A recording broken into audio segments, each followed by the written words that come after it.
বিদেশ থেকে যে বিদ্যুৎ কিনি সেটার বিল দিতে পারি। এটা আমরা $1 বিলিয়ন ইয়ের সাথে চেয়েছি, বাংলাদেশ বিশ্ব ব্যাংকের কাছে চেয়েছি, আর $1 বিলিয়ন চেয়েছি আমরা ইয়ের কাছে, কি বলে এশিয়ান ডেভেলপমেন্ট ব্যাংকের কাছে, এবং তারা খুব সিরিয়াসলি এটা ইয়ে করতেছে এবং আশা করা যাচ্ছে এই ব্যাপারে আমরা একটা এই সামার এই শীতে কি আমরা সেটা সুফল পাবো কিনা, মানে এবং এলএনজি আমদানির পরিস্থিতিটা আসলে কোথায় আছে? এখন এলএনজি আমদানির যেটা পরিস্থিতি যেটা সেটা হচ্ছে যে আমরা ইয়ে কি বলি, আপনাদের জানেন আমরা দুই ধরনের আমদানি করি, একটা হচ্ছে যে লং টার্ম কন্ট্রাক্ট আর একটা স্পট কন্ট্রাক্ট। আমরা দুটাই আমরা অব্যাহত আছে। আপনারা জানেন যে এক সময় কাতার থেকে বলা হয়েছিল যে $150 মিলিয়ন না দিলে 5 দিনের মধ্যে, তাহলে আমরা তখন কাতারের যে আমাদের যে কাউন্টারপার্ট তার সঙ্গে ইয়ে করেছি এবং আমরা টাকা পরিশোধ করছি, ফলে আমাদের ইয়েটা জ্বালানি সরবরাহ অব্যাহত আছে। আমরা স্পট মার্কেটেও জ্বালানি কেনা আমরা অব্যাহত রেখেছি। তো আমরা কিন্তু প্রস্তুত এবং আমরা এবং এই যেটা বলেন যে বিশ্ব ব্যাংক এবং বিভিন্ন জায়গা থেকে দ্রুত ডিসবার্সমেন্ট হবে, এরকম অর্থ ছাড় হবে, এরকম একটা প্রতিশ্রুতি আমরা পেয়েছি। আমরা আশা করি যে এই যে ইয়ের সংকটের কারণে, ডলার সংকটের কারণে যে জ্বালানি আমদানি যে ব্যাহত হয়েছে কিংবা বিদ্যুতের আমদানি কিংবা বিদ্যুতের ট্রেনের ব্যাহত, এটা আমরা আশা করি যে এই শীতের আগে, এই শীতের মধ্যে আমরা ইয়ে করতে পারবো।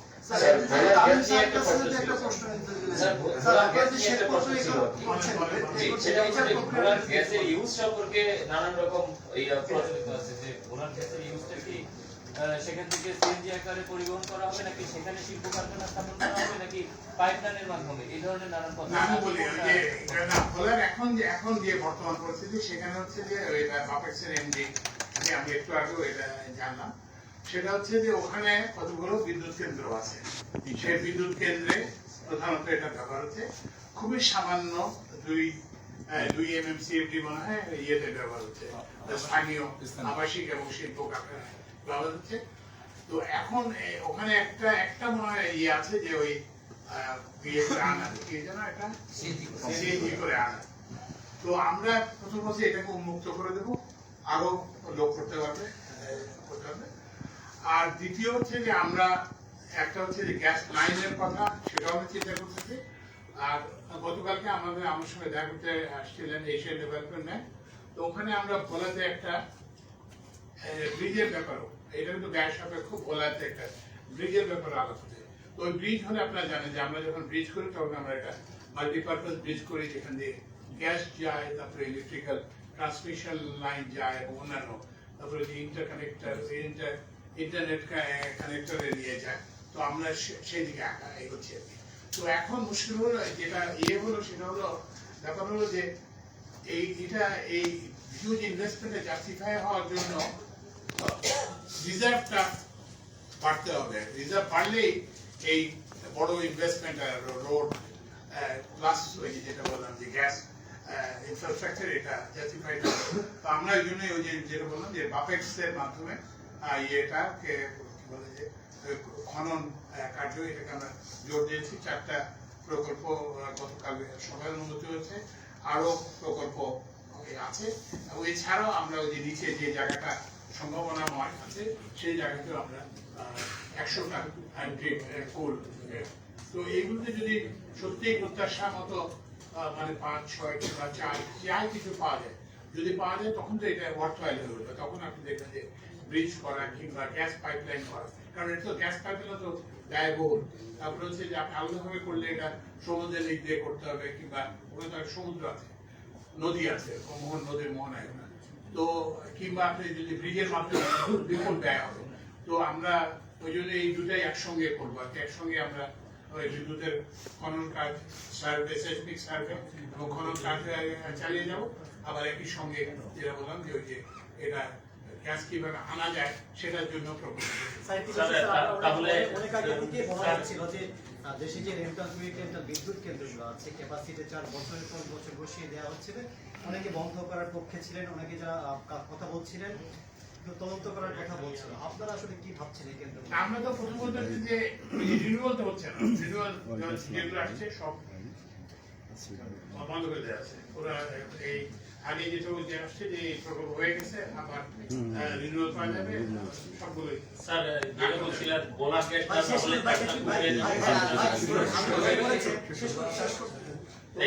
গ্যাস একটু নিয়ে আলোচনা আপনারা সবই হোক এই যে, তো এখন ওই জন্যই আমরা এটা করতেছি।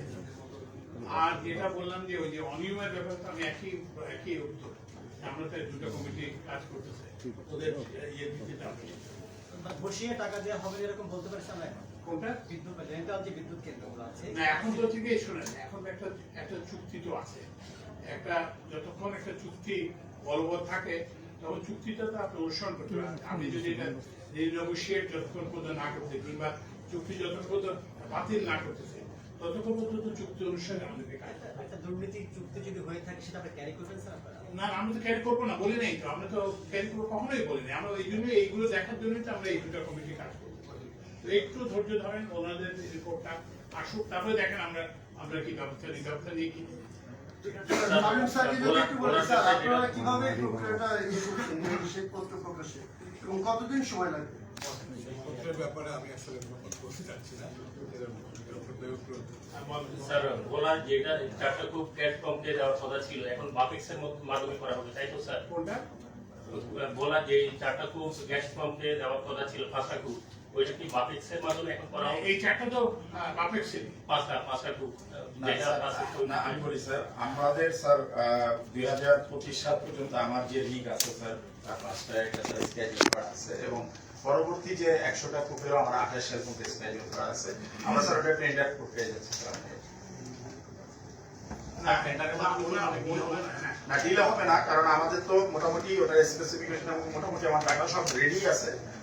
আমি মনে হয় 1 মাসের মধ্যে আমি ভোটে দিলে ওটা আমি টেন্ডারে যেতে পারবো। দুটো হয়ে যাবে। জি, স্যার। এখন মোট কথা আমরা এটাকে একটা অগ্রাধিকার দিতে জেনেছি যে দেশীয় গ্যাস উৎপাদন, এই বদরুল সাহেব অনেকদিন আমাদেরকে বলছেন, কিন্তু এটা কেউ কর্ণপাত করে না, কিন্তু এখন আমরা সেটা করতেছি। যে আমরা পাবো কি পাবো না সেটা জানি না, কিন্তু আমাদের চেষ্টা অব্যাহত থাকবে যে দেশীয় গ্যাস যাতে আমরা পাই। ঠিক আছে? বিজেপিতে স্যার ভর্তি মধ্যে বিদ্যুৎ সরবরাহ করে নেয়, কিন্তু উৎপাদনকারী কোম্পানি কোনো প্রফিট শেয়ার করে প্রফিট শেয়ার করে, এই শেয়ারটা না করলে স্যার আপনাদের ভর্তি করে কমে যেতে, এই ব্যাপারে কোনো ব্যবস্থা নেই।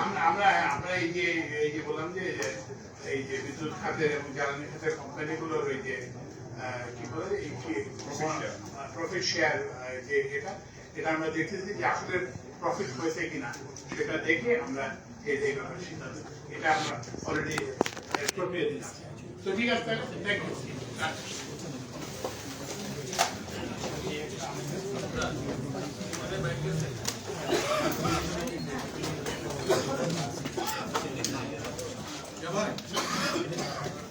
আচ্ছা, একটা ওই প্রেস রিলিজ দিবেন, এটা প্রেস রিলিজ দিবেন।